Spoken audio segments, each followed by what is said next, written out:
Past Produce members spilled the tea on how they knew that the show was rigged from the beginning. And if you stay long enough, I'll tell you why my previous video about this topic got me so much hate, and why people were mad at me. Oh, the drama. Okay, so recently Ripple S, a YouTube channel, uploaded a video with former Produce trainees to reveal the truth behind the Produce series. So Ko Yujin and Lee In-soo were part of this video. Ko Yujin was a trainee on Produce 48 and Lee In-soo was a trainee on Produce 101 Season 2. First, the two talked about how they got onto the show. They revealed that the auditions are not open to the public, meaning not anyone can audition.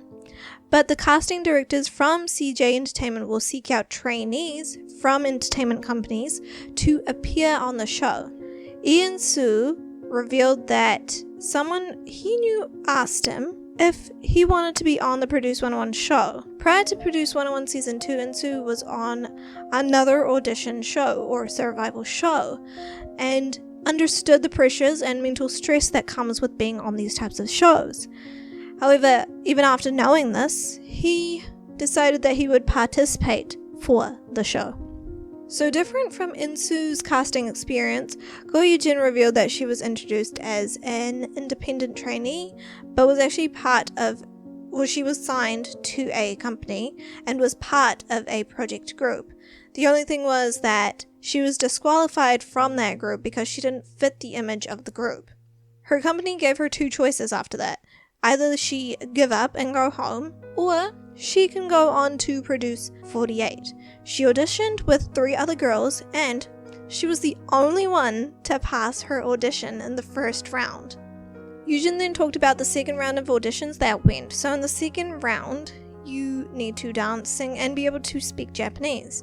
The requirement for speaking Japanese was due to the fact that Yujin was on the season of the Produce show, which was made in collaboration with AKB48. As she is Korean, Yujin is Korean, she needed the skills in order to communicate with her fellow trainees. In the end, she passed her audition. Here's what she said. I was on the season with Japanese contestants, so we were required to speak Japanese. So I spoke all of the broken Japanese that I knew. Hello, my name is Ko Yujin, and these are my talents that I possess. And then I danced and sang for them, and I passed. The interviewer asked many great questions, however, one in particular, the main purpose that you are here for today.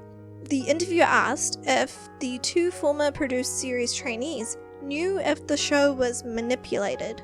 Yujin being the first to answer, she said that she could really feel it. She revealed that she knew that the show was rigged when the production team only filmed the trainees that they wanted to. They showed no interest in her at all. So here's what she said. It got to the point where on the 3rd season, people would just go around saying, it is all fake. It is all manipulated. Even within trainees, we could tell each other, oh, it's probably going to be rigged anyways. Most of the Korean trainees who competed on the show were not expecting much because of it. Lee In-soo actually agreed to this and said that he knew that the show was rigged. Here's what he said. There is a segment on the show where they pull a ghost prank on the trainees. Because of that prank, some trainees gained a lot of positive reception from it. Some trainees even got nicknames because of it. However, not all 101 trainees were given the chance to film that prank. Then he called out the show for filming the trainees that they wanted to. He said shows did not treat everyone fairly, and that they wouldn't film everyone and didn't give everyone the same opportunities. Here's what he said.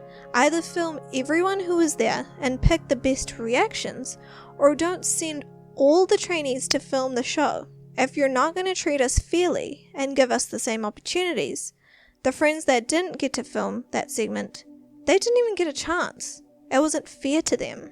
So if you've been following the Produce series and the news about the whole rigging aspect of it, let me know what you think about this, what these former trainees are talking about, in the comment section below.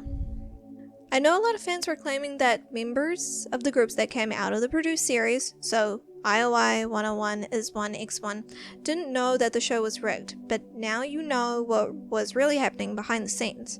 Personally, I don't think that the first season's contestants knew, but the seasons after that kind of made it obvious. By the way, I've never watched any of the Produce series seasons because, well, first, I really don't like these types of shows to begin with, and I just don't like the concept of 100 trainees going in to fulfill their dreams, but then also getting all the public to judge them alongside the show.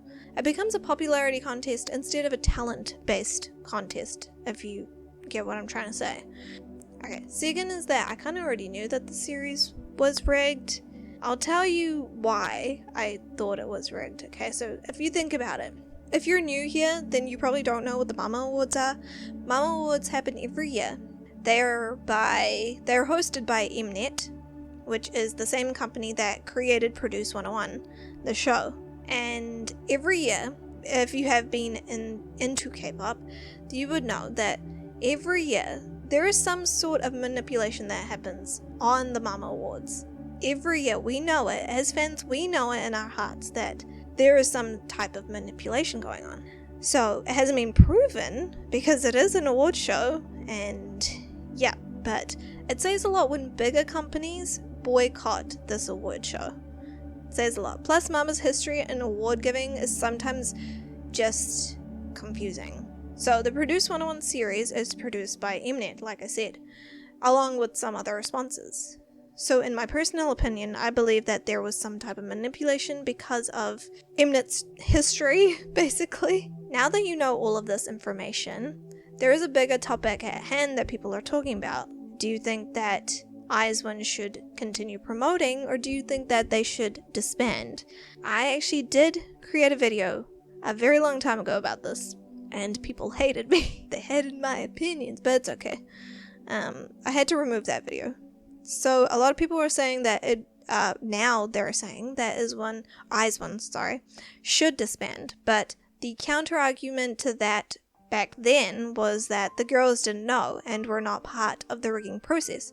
But now that this information is out and has been revealed, we can all safely assume that everyone knew that the show was rigged. And I know I'm gonna get hate for this, but like, I get hate regardless if I say my opinion or not, so all good?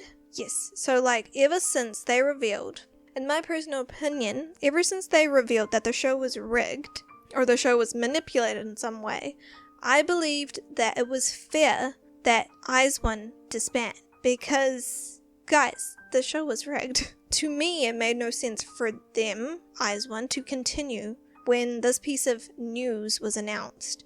The only thing was that if they did disband at that time, they probably wouldn't do too well individually. Actually, now that I think about that, they probably won't do too well individually now if they disband. Like, let me compare. Let me tell you some things. The members of IOI, okay, Produce 101's very first Produce group, they all had very impressive individual talents, yes? And their personalities stood out as well. And they also rivaled twice at the time. Now, like I said before, I've never seen the show, but I still knew each and every member from this group. I knew their name, I knew which company they were from, I knew what they did after the show, what groups they carried after the show. I knew everything. But IZ*ONE is a little bit different. You have to agree with me here. The only members that I feel constantly come up in the news is Wonyoung and Sakura. And the members of IZ*ONE have not been promoted individually enough. Like, there is not enough individual promotion. Yes, just, by the way, don't take my opinions to heart. I'm not hating on the girls or any of the trainees. I like to look at the bigger picture, and sometimes people think that I'm hating when I'm just speaking about the reality of situations. Yeah, so I really do think that Yujin and Nintsu kind of did the right thing here. They told the truth, and I'm sure because the truth is out, it probably triggered a lot of defensive responses from fans. Guys, there's always many sides to a story. And the truth finally came out, and I think everyone just has to accept it. What do you guys think of the story, by the way? Let me know. Let me know. Let me know if you agree with me in my opinion, or if you disagree with me, that's fine too. Let me know in the comment section below. I'm Corey, and this was the K-Pop Switch. Remember to like and subscribe to stay up to date with your favorite K-pop idols. I will see you in the next video. Bye!